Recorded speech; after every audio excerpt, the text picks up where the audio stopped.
Vanguarda Comunidade. Olá, bom dia. Olha, todos temos um desafio a vencer, o da melhoria da qualidade dos nossos relacionamentos, seja na família, na escola ou no trabalho. Hoje quero discutir aqui modelos de desenvolvimento da qualidade de nossas relações que valem para todos esses ambientes.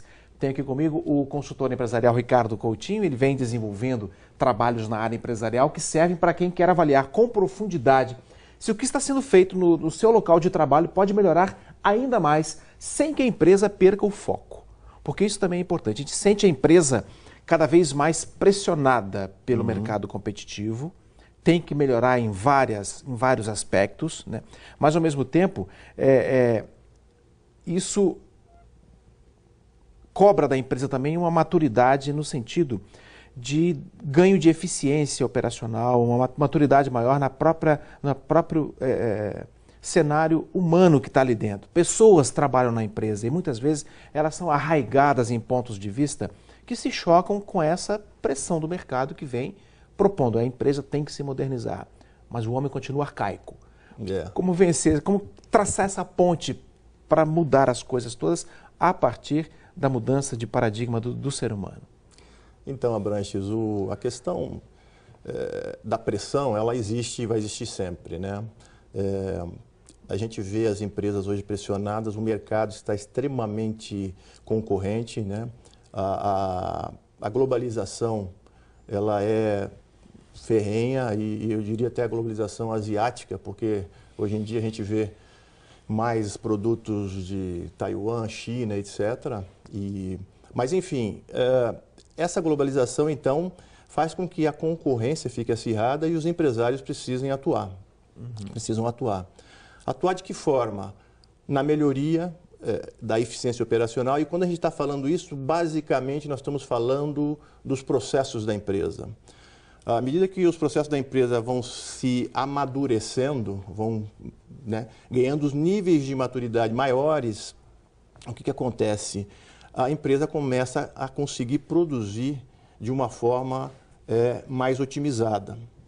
Mas, não obstante essa questão que você bem colocou, não dá para que você tenha processos bons sem que as pessoas entendam e enxerguem esses processos como meio para realizar suas tarefas e quebrar paradigmas de eliminação de desperdícios, de eliminação de duplicidade de informações, de envolvimento do maior número de pessoas capacitadas para aquela tarefa específica e para a tarefa da realização da atividade naquele processo, atingindo o resultado que se busca, que é uma empresa onde você tenha lucros, porque a empresa ela foi feita para ter resultado financeiro, de outra forma ela não sobreviveria.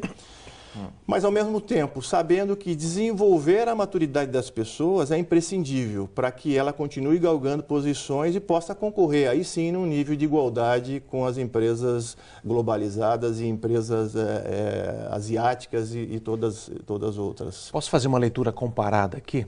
Eu pego a empresa e vejo uma família, por exemplo. Tem gente nos assistindo agora, fico imaginando um pai ou uma mãe, imaginando numa empresa a função que um filho exerceria, né? Diretor de algum setor ali. Isso, só que do seu quarto, por exemplo. Diretor do seu quarto, aquele ambiente que está ali. Será que ele administra bem aquele ambiente? E vejo muitas vezes pais angustiados em fazer o filho pensar diferente, entender que o mundo moderno leva para uma outra realidade e às vezes o filho não consegue compreender. Poderíamos pensar dessa maneira, às vezes falta um pouco de desejo de mudança ou de uma maneira de ensinar o filho, de que ele aprenda que a família também pode merecer uma visão empresarial. Eu falo isso porque há consultores que ensinam 1000 técnicas, tem 5S, Kaizen, técnicas que todo trabalho em empresas conhecem para otimizar o serviço, conforme você falou agora. Na família isso funcionaria também? Será que eu poderia transportar esse comportamento? Porque isso afetaria depois o filho empresário lá na sua empresa também? Como seria isso? Certamente. Você usou aí uma das ferramentas, o 5S, e sempre lembrando aquilo que eu já comentei anteriormente com você, a implantação de uma transformação de um Lean Não se trata de aplicação de ferramentas. Elas ajudam, mas por trás disso existe a questão cultural, a questão da quebra de paradigma, a questão da transformação da maneira como você vê aquilo que você está fazendo, aquela mudança que você está querendo realizar. Esse exemplo do quarto do filho, ela é muito emblemática, porque faz com que...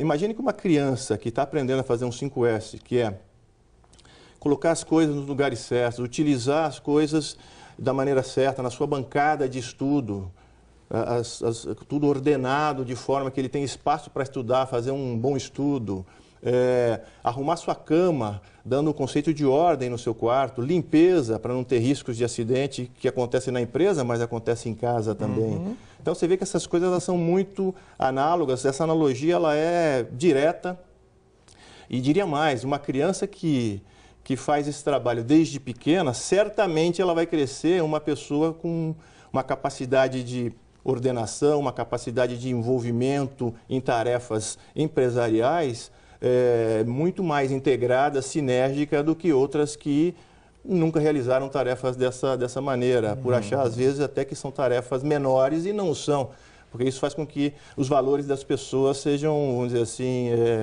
crescidos e reforçados no sentido de que o trabalho é nobre, independente de ser arrumar uma cama, varrer um quarto, coisas similares, né? Você fala de uma jornada de transformação, ou seja, é preciso criar um cenário. Pensa-se que essas técnicas, conforme nós falamos agora, você falou 5S, Kaizen, tudo, daqui a pouco a gente fala do Kaizen um pouco mais, seriam estimuladores de transformações. Correto. Mas em que consiste, no seu ponto de vista, a jornada de transformação? Então, a jornada de transformação, ela sempre parte de, vamos dizer assim, de dois pontos, né? Você parte de uma situação onde você está em uma situação inicial até uma situação ótima, que num primeiro momento ela, vamos dizer assim, parece que é o ponto final, mas não o é, porque uma jornada de transformação ela não tem ponto final. Se finda, não tem ponto final.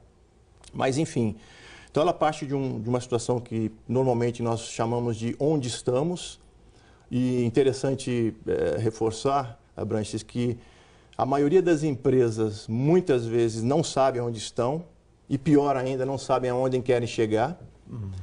E se você não tem essa tensão criativa entre onde estou e onde eu quero chegar e esse salto que você conhecer esse salto que você precisa dar, você não sabe qual é o caminho que você deve seguir. Então, essa jornada começa conhecendo aonde estamos, quais são os problemas, quais são os gaps que a sua empresa tem, ou trazendo para a realidade pessoal, quais são os gaps que você tem como profissional e aonde você quer chegar como profissional. Essas duas coisas nos dão condição de criar, então, um plano de ação, né, que faça com que você vá galgando esse espaço de uma maneira paulatina, porque, novamente, é importante frisar, você não consegue dar um salto quântico da noite para o dia. Você precisa de uma preparação, é como se fazendo uma analogia com um corredor. Você não consegue correr 41 quilômetros, 42 quilômetros numa maratona sem se preparar e sem fazer isso ao longo de um período razoável para que você adapte seu organismo a fazer essa jornada. E a mesma coisa é uma jornada na empresa. Você precisa ir se adaptando aos saltos à medida que você vai crescendo. Você vai ganhando maturidade e aí você vai dando outro salto e Eu assim quero investir sucessivamente. exatamente nesse ponto da sua linha de raciocínio. No nosso próximo bloco, a gente vai falar um pouco desse processo de amadurecimento. Não é de uma hora para outra, pessoal. É importante. Nem dentro de casa você consegue convencer o seu filho que ele precisa arrumar o quarto, organizar melhor os seus livros, preparar melhor a situação. Se você não consegue isso dentro de casa, imagine dentro de uma empresa com 100, 200, 300 pessoas. Exatamente. Vamos saber como que isso pode ser feito daqui a pouco. Até já.